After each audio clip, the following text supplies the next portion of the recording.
Previously on Smart Mobility Today, we heard about aerial vehicles, supercomputing, auto industry layoffs, robots, drones, and seat belts. This week's show includes news about AI benefiting organizations, Ford pulling back on EVs, an autonomous solar-powered motorcycle, advances in agri-tech, and battery innovation.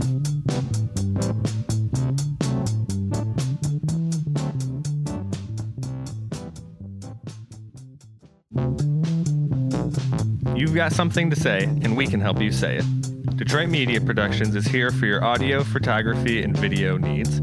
DetroitMediaProductions.com. Hi, this is Cindy Polakowski. Until recently, autonomous robots have had limited use in space due to their inability to operate in a microgravity environment.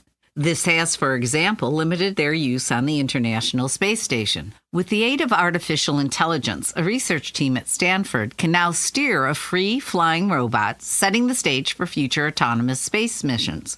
The team worked with Astrobee, a cube-shaped NASA robot, and developed a way to use machine learning to plan safe routes through the ISS. This innovation solves an old problem for space robots: how to move safely and quickly in extreme environments with limited human interaction and minimal computing power.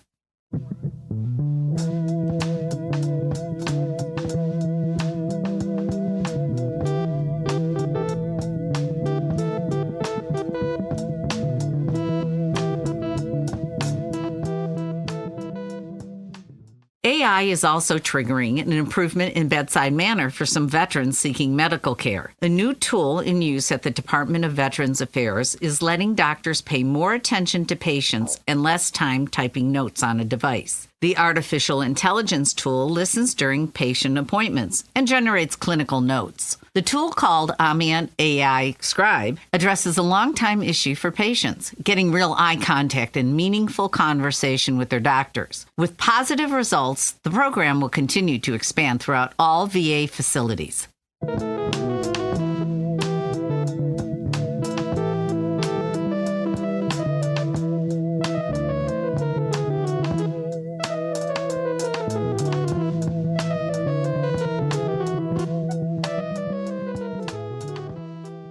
And speaking of AI and its potential to create positive outcomes, our partners at Global Auto Mobility are launching a new member access area focused on AI. The newly named Artificial Intelligence Real Impact series features stories about the way that AI is being used to solve problems, make organizations better, and benefit people. Beginning in January, a special edition of Global Auto Mobility will be sent to anybody who signs up, and the stories are expected to range from healthcare breakthroughs to advances in robotics, manufacturing programs, time and money saving for businesses, or improved online safety. Just register at globalautomobility.com. Looking for better ways to manage your IT, phone systems, or remote workforce? Improve your organization using technology that works for you. psntechnology.com.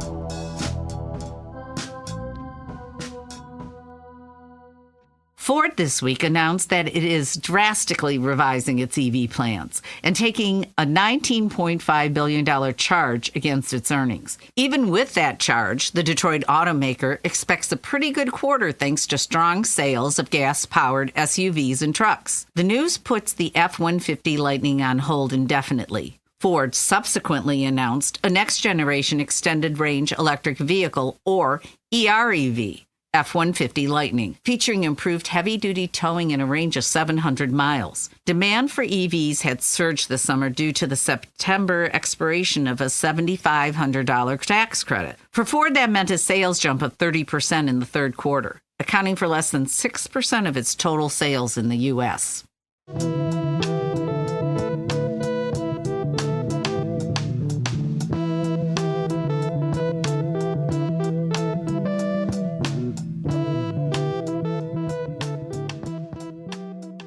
In Minneapolis, Metro Transit announced this week that it has received a $35 million grant from the Federal Transit Administration. This, quote, low or no emission grant will fund the purchase of 140-foot hybrid electric buses scheduled to join Metro Transit's fleet in 2027. According to Leslie Candaris, Metro Transit General Manager, quote, a modern, sustainable fleet is fundamental to carrying out our mission of connecting people, strengthening communities, and improving lives.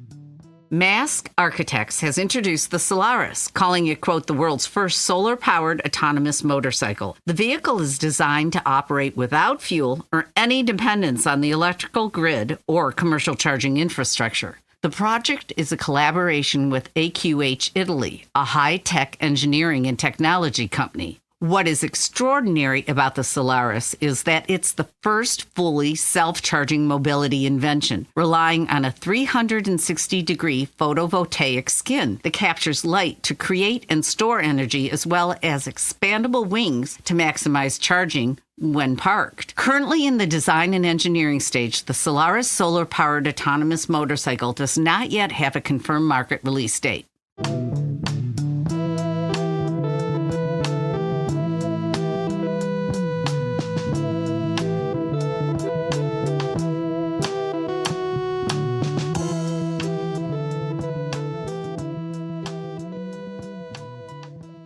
In California, the DMV announced that Tesla has 90 days to amend its advertising language. Otherwise, the company will be banned from selling in the state for 30 days. Steve Gordon, the director of the California Department of Motor Vehicles, is directing Tesla to stop using the term autopilot and to clarify that the company's advanced driving systems do not equate to an automated system or an AV. According to Tesla, this is a case where, quote, not one single customer came forward to say there's a problem. We will be right back. All right, ready. All right, I'm ready. No, that's fine. All right, ready. More water. I know. But I can give it a go. Presenting. Too many. I did. Hey, shut the door. That's why it makes no sense. Okay.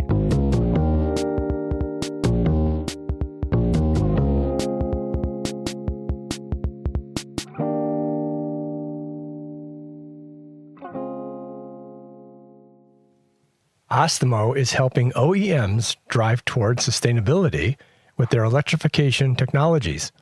Learn more at am.ostemo.com.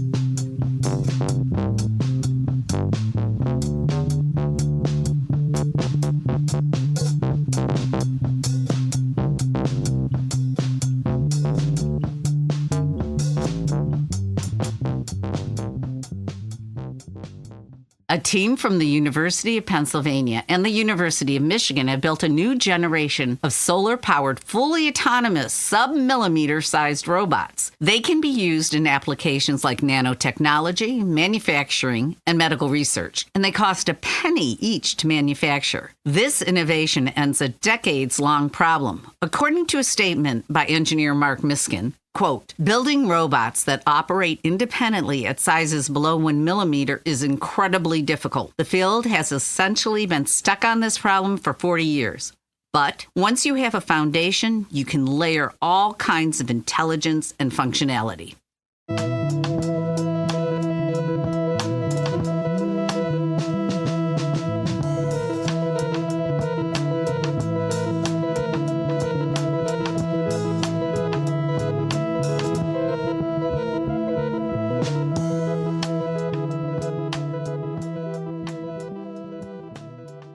The Farming Smarter YouTube show is a new 5-part docuseries produced by the UK Agri-Tech Centre in partnership with Harper Adams University. The series follows two Somerset tenant farmers as they use technologies like automated weighing and EID tagging for livestock and improve crop rotations to address challenges like mitigating soil degradation and achieving emission reductions. By the end of the year documented in the series, the new crop rotations, a GPS-guided fertilizer spreader, and the implementation of other technologies results in an emissions reduction of 33%. As well as measurable improvements in soil quality and guidance with decisions on animal treatment and welfare.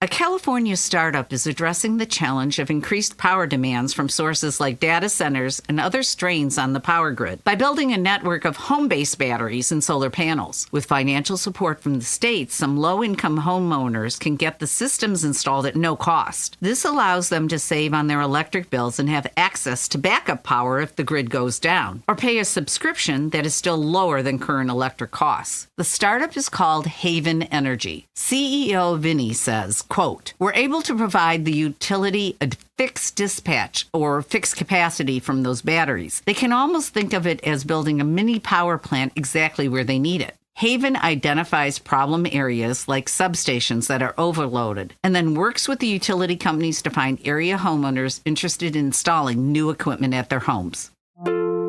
Read these stories and more at globalautomobility.com and subscribe to Smart Mobility Today on your favorite podcast platform. Sign up to receive our weekly newsletter and follow us on social media at Smart Mobility Today. Produced by Detroit Media Productions, this is Smart Mobility Today.